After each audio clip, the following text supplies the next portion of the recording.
사실 여기까지 오면서 약간은 좀 자기적인 느낌이 드는 부분들이 있었을 거예요. 뭐 예를 들어서 유사도 행렬을 이제 구하는 산식이라든지 저 유사도 행렬의 수치들을 만들어 나가는 그런 거. 제가 그냥 임의적으로 구성한 식인 거거든요. 여기 추천의 임계값도 왜 1로 합니까? 뭐 다른 숫자로 할 수 있을 텐데. 이것도 그냥 제가 판단한 1로 한 거거든요. 그러니까 이러한 유사도 행렬이라든지 뭐 추천의 임계값 이런 것들도 컴퓨터가 연산해서 뭔가 추천하게 만들어 볼 수 있지 않을까. 이 컴퓨터의 역할을 더 늘려보는 것이죠. 그러니까 이 인공지능의 그 원래 그 취지에 더 이제 부합되는 조금 더 인공지능다운 인공지능이 되어가는 길인 것이죠. 이렇게 되면은. 그래서 이제 등장하는 개념이 바로 머신러닝인 겁니다. AI의 전통적인 프로그래밍이라는 것은 여태까지 봤었던 그 사례처럼 뭐냐면 규칙, 그리고 규칙에 따라서 내가 이제 처리할 데이터를 입력을 해주면 그에 따라서 그냥 컴퓨터가 쭉 계산해서 우리한테 결과 딱 알려주고 끝나는 그러한 이제 프로세스였던 거예요. 그런데 이제 머신러닝이라는 건 뭐냐면 내가 처리할 데이터를 입력을 시켜주고 이 데이터로 내가 원하는 결과를 입력을 시켜주는 겁니다. 그러면은 컴퓨터가 이러한 결과가 될 수 있도록 규칙을 스스로 이제 학습하는 조금 더 요 이제 규칙을 더 정밀하게 조정하는 그런 과정까지 예시로서 한번 살펴보도록 하자. 이런 새로운 문제 상황을 제가 한번 주어주도록 하겠습니다. 펀드 매니저 3명, 펀드 매니저 1과 2와 3으로 구성된 어떤 자산운용사가 있다고 해봐요. 그래서 그 자산운용사의 수익률을 한번 예측해보고 싶다고 해보겠습니다. 투자자 1에 대한 펀드 매니저 1의 직전기간 수익률은 플러스 3.14%가 나온 거예요. 펀드 매니저 2는 투자자 1에 대해서 직전기간에 마이너스 1.59%가 나온 겁니다. 펀드 매니저 3은 플러스 2.65%가 나온 거예요. 그러면 이제 여러분들은 이 자료를 보고서 투자자 1의 다음 수익률은 어떻게 될까라는 것을 산정해 볼 수가 있겠죠. 당연히 이제 얘네들을 적절히 여러분들 혼합해서 이걸 산정을 할 텐데 이런 얘기입니다. 플러스 3.14, 마이너스 1.59, 플러스 2.65인데 여러분 갑자기 생뚱맞게 여기 예상 수익률은 플러스 50% 이렇게 잡지는 않을 거예요. 그렇죠? 이 수치들을 바탕으로 적절하게 이게 값을 산정할 거라는 것이죠. 그 이제 산식을 이런 식으로 우리가 생각해 볼 수 있는 겁니다. 펀드 매니저 1의 직전기간 수익률에 대해서 적절히 가중치를 부여해주고 요 값에 대해서도 적절히 가중치를 부여해주고 요 값에 대해서 적절히 가중치를 부여해줘서 합산해서 그 예상 수익률이라는 걸 산출하겠다. 인공신경망 각 노드들 역할을 하는 것이고 그 노드들에 부여하는 가중치들 역할을 하는 것이고 그럼 이제 뭐가 중요하겠습니까? 내가 이 예상한 치와 실제로 시간이 지나고 나면 이 투자자 1의 실제 수익률이라는 게 나올 겁니다. 그렇죠? 그러면 내가 뭐 진짜 신내림을 받아가지고 찍신이 내리지 않는 이상 당연히 내가 예상한 수치와 실제치는 어긋날 수밖에 없겠죠. 이거는 오차가 생길 수밖에 없겠죠.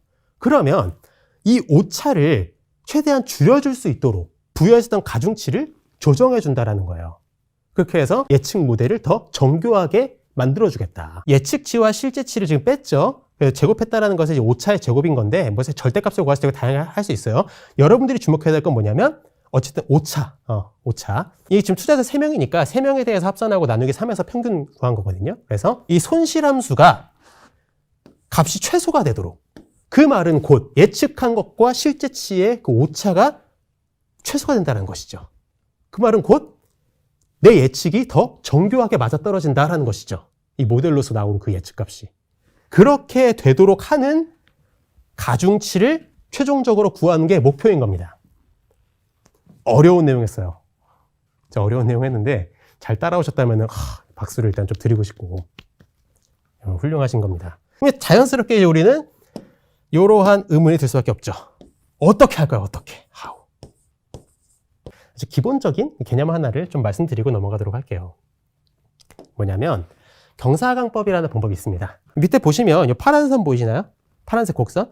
이 파란색 곡선이 손실함수의 그래프라고 생각을 하시는 거예요. 그러면 우리가 원하는 건 뭐다? 이 손실함수가 가장 작아지게 하도록, 즉 이 그래프에서 지금 최소점, 가장 밑에 점이 되는 게 우리의 목표인 거예요. 여기가 이제 목표점. 여기를 우리가 알고 싶은 겁니다. 그래서 당연히 우리가 뭐 찍신이 내리지 않는 한, 신내림 받지 않는 한, 한 번에 여기를 예측하는 거는 거의 불가능하다. 그럼 우리가 예측하는 것이 뭐 이러한 데 찍혔다고 해보는 거예요. 이 포인트에 대해서 우리는 접선의 기울기를 보면은 우상향하고 있죠? 그럼 얘는 증가하고 있는 상황인 거예요. 기울기가 양수인 겁니다. 그래서 기울기가 양수일 때는 어떻게 하겠다? 점의 위치를 음의 방향으로 조정을 해줍니다. 그러면 이 점의 위치가 왼쪽으로 이동을 하면서 이러한 포인트, 세컨드, 이러한 위치로 이제 조정이 된다는 것이죠. 그럼 또다시 이 점에서 이 손실함수에 대한 접선 기울기를 구해봐요. 그럼 여전히 우상향하니까 얘는 양의 방향이네, 기울기 양수네. 이제 우리 어떻게 한다? 점 위치를 또 음의 방향으로 조정을 하겠다. 그래서 점보다 이 목표점으로 나아가게, 찾아가게 하는 것이죠. 만약에 이런 데 점 찍히면, 이 왼쪽 이런 데 점 찍히면 이러한 포인트에서 접선 기울기는 우하향하니까 요거는 기울기가 음수인 거거든요. 그럴 때 어떻게 하겠다? 걔가 음수면은 점의 위치를 양의 방향으로 조정을 해주자. 그래서 마찬가지로 점점 찾아가게 해서 여기를 딱 찾는 것이다. 그래서 기계가 이제 어떻게 한 거예요? 컴퓨터가 열심히 연산을 하는 거예요. 컴퓨터가 열심히 이제 시행착오를 연산을 해가지고 이제 최종적으로 계산 끝났다. 휴먼. 이제 그러면은 요 포인트 딱 찾고 가중치 셋 끝. 그러면 이제 우리 예측 모델은 아주 훌륭하게 나와주는 것이죠. 사람이 이걸 다 계산하는 게 아닙니다. 컴퓨터가 그냥 열심히 계산을 해준 거예요. 이때부터는. 아까 살짝 말이 나왔지만 기울기를 구하는 작업 자체가 미분이라는 개념이 쓰입니다. 우리가 학창시절에 고등학교 때 배웠었던 미분이 아주 열심히 쓰이죠. 선생님이 이 점의 위치를 얼만큼씩 조정하나요? 만약에 손실함수의 모양이 이렇게 예쁘게 주어지지 않고 막 울퉁불퉁하면 그럼 또 어떻게 되는 건가요? 등등 다양한 이제 또 논의들이 펼쳐지는데 다 그 이슈마다 다 아주 그냥 첨예한 수학 내용들이 쫙 이제 열거가 돼요. 오늘은 여기서 생략하도록 하고 한 단계 더 나아가 볼게요. 특징량이라는 개념을 한번 좀 얘기해 보고자 합니다. 사실 아까 우리 예시 같은 경우 다시 한번 살펴봅시다. 자산운용사의 수익률을 내가 예측해 보고 싶었잖아요. 그래서 어떠한 데이터들을 갖고 왔냐면 투자자들에 대한 그 펀드 매니저들의 직전 기간 수익률 자료를 갖고 왔었죠. 그런데 사실은 얼마든지 더 중요한 데이터가 있을 수 있거든요.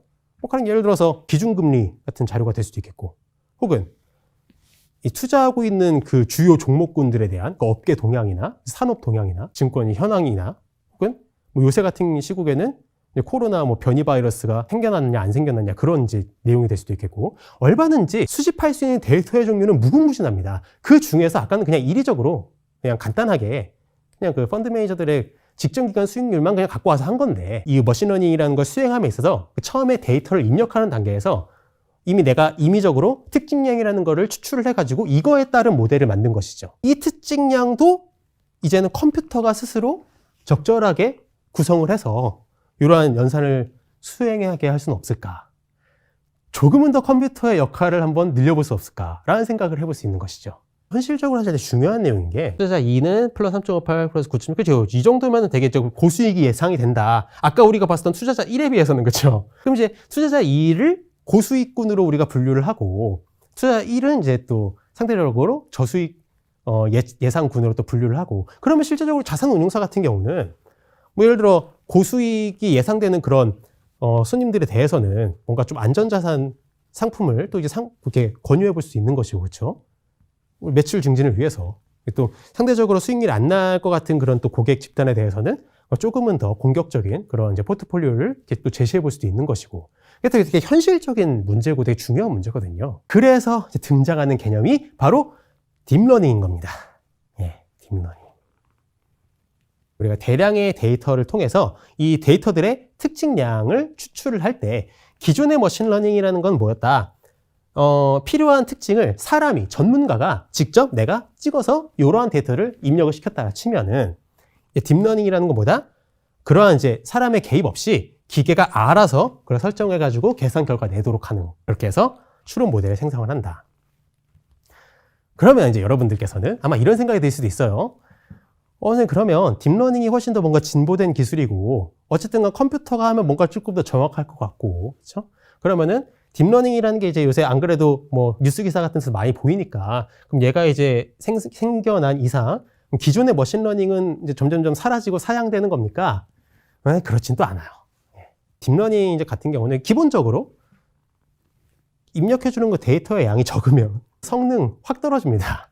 성능 확 떨어지고, 데이터의 양이 아주 많아야, 아주 그런 많은 환경이라야 이제 비로소 이 딥러닝의 진가가 발휘가 되는데, 설령 동일한 수준의 양의 데이터를 한다 하더라도 이 딥러닝으로 하는 알고리즘은 일반적으로 머신러닝에 비해서 압도적으로 학습 시간이 오래 걸립니다.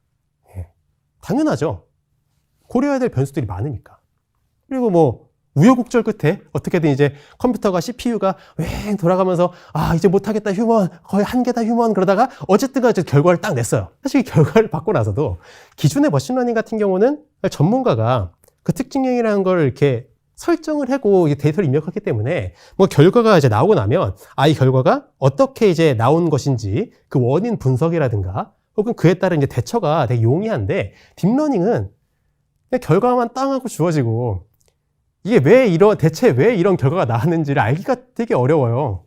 왜 컴퓨터가 이러이러한 과정을 통해서 계산이 나왔다라는 것을 이렇게 컴퓨터가 설명해 주지 않으니까요. 네. 그런 문제도 있고요. 과거에는 애초에 그 컴퓨터의 연산 처리 능력 자체가 받쳐지지 못하니까 현실성도 떨어졌었고, 그러니까 이제 애초에 그 필요성에 대해서도 약간 회의적인 그런 분위기였는데, 근데 이제 근래 들어서 이 딥러닝이 되게 뜨고 있는 그 이유라고 하면은 빅데이터의 출현이 크죠.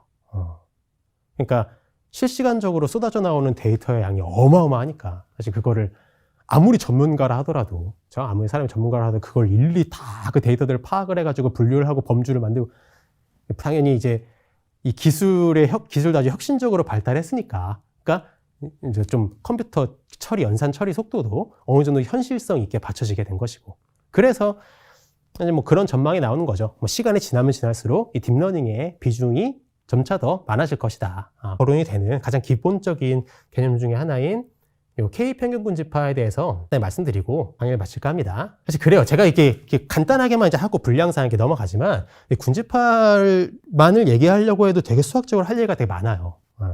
기본적으로 통계적인 이론들이 되게 많이 들어가거든요.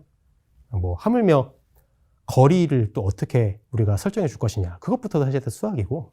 얘 같은 경우는 K값이 2인 거예요. 그래서 두 개의 군집으로 나누는 게 목표인데, 그래서 이 빨간색 점들이 이제 중심점 역할을 하는 겁니다. 그럼 이제, 예를 들어 요 왼쪽에 위에 하얀색 점 같은 경우는 왼쪽 점이랑 오른쪽 점의 빨간색 점 중에서 왼쪽 점이 더 가깝죠? 그럼 얘는 얘한테 묶여요. 얘도 얘한테 가는 거죠. 얘는 얘가 더 가깝죠? 그럼 얘는 얘한테, 얘는 얘한테, 얘는 얘한테. 나머지 6개 다 데려야 돼 가는 거죠. 그러면은 이러한 식으로 최초의 군집이 형성이 됩니다. 근데 이렇게 해놓고 나서 이제 요 중심점들을 조정을 해줘요. 이제는 요 점 같은 경우는 여기보다 얘가 더 가까우니까 이제는 얘가 얘한테 묶이겠죠. 얘도 얘한테 묶이고 얘한테 묶이고 이 6개는 여전히 얘한테 묶이겠죠. 그러면 얘가 이렇게 조정이 된다. 그럼 또다시 요 중심점들을 조정을 해줍니다. 그럼 조정이 이렇게 됐다라는 거예요. 그럼 이제 이 상태에서는 똑같은 또 이제 요 알고리즘 아무리 수행을 해줘도 이제는 바뀌지가 않겠죠. 이 결과가. 그럼 이제 끝난 거예요. 이렇게 해서 두 개의 집단으로 딱 분류가 된 것이다. 그런데 봅시다. 요 두 개의 집단이 분류가 됐는데 뭐 예를 들어서 요 왼쪽 집단에 있는 얘랑 요 오른쪽 집단에 얘랑 대체 어떠한 차이가 있는 거야? 이 두 데이터 간에. 말할 수가 없어요. 다만 어쨌든 군집은 잘 됐습니다. 제가 아까 드렸던 말이 이런 내용인 거예요. 이제는 여러분들 적어도 이러한 느낌은 드시겠죠. 이제는 적어도 인공지능을 얘기함에 있어서 수학은 필수초이구나. 벡터 데이터, 행렬 데이터 처리하는 것부터 선형대 수학의 지식들이 들어가고요. 모델의 정밀성을 더 이제 조정하는 과정에서 당연히 또 미적분학의 또 지식들이 필요한 것이고요. 뭐 통계학적인 지식들, 확률론적인 내용들, 이산수학, 조금 더 딥하게 들어간 위상수학, 이런 이제 다양한 수학 분야들의 이제 뿌리를 내려가지고 지금 오늘날까지 성장한 게 이 오늘날 인공지능의 모습이라는 것이죠. 긴 시간 경청해 주셔서 감사합니다. 마치겠습니다.